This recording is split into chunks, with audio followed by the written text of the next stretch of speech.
Nama saya Rizka Aprilia Putri, kelas 12 IPA 2 dari SMAN 57 Jakarta. Assalamualaikum warahmatullahi wabarakatuh. Di video kali ini saya akan menjelaskan materi biologi kelas 12 IPA mengenai pembelahan sel. Sebelumnya, kalian tahu gak sih pembelahan sel itu apa? Pembelahan sel adalah suatu proses yang membagi satu sel induk menjadi dua atau lebih sel anak. Pembelahan sel biasanya merupakan bagian kecil dari suatu siklus sel yang lebih besar. Nah, pembelahan sel itu dibagi menjadi dua, yaitu mitosis dan meiosis. Di sini saya akan menjelaskan tentang pembelahan sel mitosis. Mitosis adalah peristiwa pembelahan sel yang menghasilkan dua sel anak dengan jumlah kromosom yang sama, seperti sel induknya. Pembelahan mitosis hanya terjadi pada sel eukariotik, sedangkan sel prokariotik tidak dapat melakukannya. Karena sel prokariotik tidak memiliki nukleus atau inti sel, membran inti sel, dan mitokondria, sedangkan mitosis memerlukan organel-organel tersebut. Proses pembelahan mitosis terjadi di semua sel-sel tubuh atau somatis, kecuali sel-sel kelamin gamet. Fungsi mitosis sendiri yaitu pertumbuhan sel tubuh, mengganti sel-sel tubuh yang rusak atau regenerasi, dan mempertahankan jumlah kromosom. Sekarang mari kita simak tahapan-tahapan pembelahan sel secara mitosis.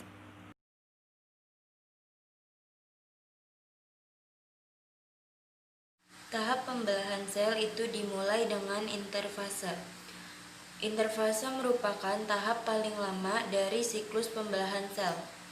Fase pembelahan sel itu sendiri hanya sekitar 3/4 dari siklus pembelahan sel. Tahap interfase merupakan tahap yang paling sibuk. Ada 3 tahap, yaitu fase G1, fase S, dan fase G2. Pada fase G1 terjadi berbagai sintesis protein untuk menyiapkan bahan-bahan dalam proses selanjutnya. Pada fase S terjadi replikasi DNA. Ini adalah kromatin atau benang-benang halus yang telah dalam keadaan diam.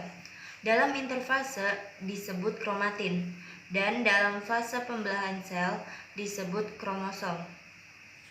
Di sini terdapat ada 2 sentrosom.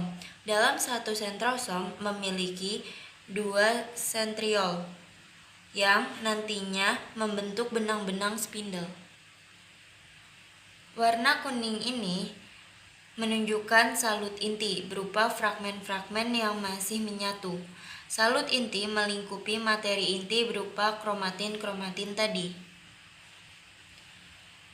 Warna merah yang bulat ini disebut nukleolus. Fungsi nukleolus sendiri adalah sebagai pembentuk subunit ribosom.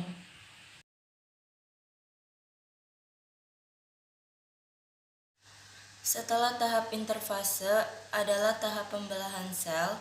Secara mitosis yang pertama adalah profase atau profase awal.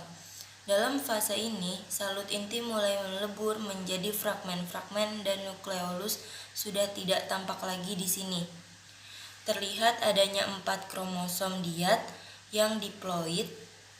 Proses awalnya kromatin diat mengalami kondensasi menjadi tampak tebal dan memendek sehingga disebut kromosom diat atau kromatid.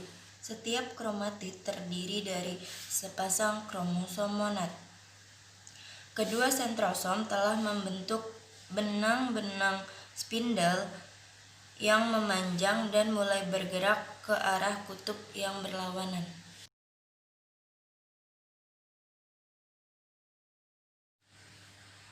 Tahap selanjutnya dari pembelahan secara mitosis adalah prometafase atau profase akhir.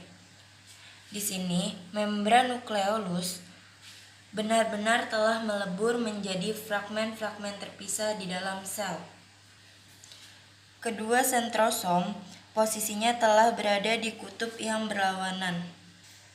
Dan benang-benang spindle itu telah mengikat kromosom diat untuk ditarik menuju bidang ekuator Ujung-ujung benang spindle itu sebenarnya tidak menyatu,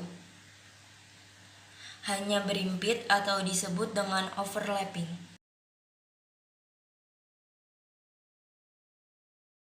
Tahap selanjutnya adalah metafase. Pada tahap ini, posisi 4 kromatid atau kromosom diet tadi telah tersusun sejajar tepat di bidang ekuator kedua sentrosom.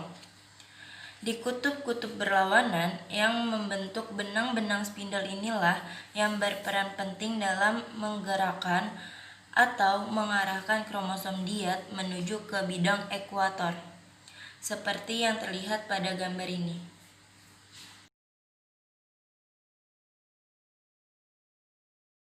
Setelah tahap metafase, selanjutnya adalah tahap anafase.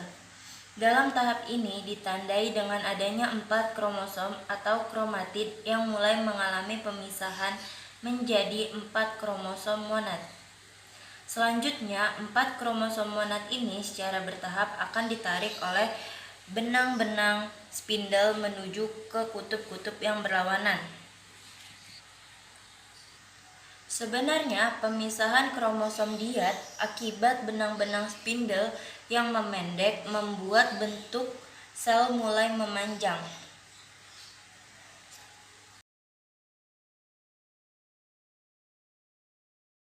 Tahap yang terakhir adalah telofase, yang diiringi dengan pembagian sitoplasma yang disebut dengan sitokinesis. Kromosom-kromosom monad dengan sentrosom telah berada di kutub yang berlawanan. Fragmen salut inti pada masing-masing wilayah kutub mulai dirangkai kembali. Benang-benang spindle oleh sentrosom tidak tampak lagi. Kromosom monad pada masing-masing wilayah kutub menjadi kromatin kembali. Ada filamin aktin dan miosin pada pertengahan sel yang muncul, sehingga nantinya akan membagi sitoplasma sel menjadi 2 sel anakan. Sekian pembahasan dari saya, kurang lebihnya saya mohon maaf. Wassalamualaikum warahmatullahi wabarakatuh. Terima kasih.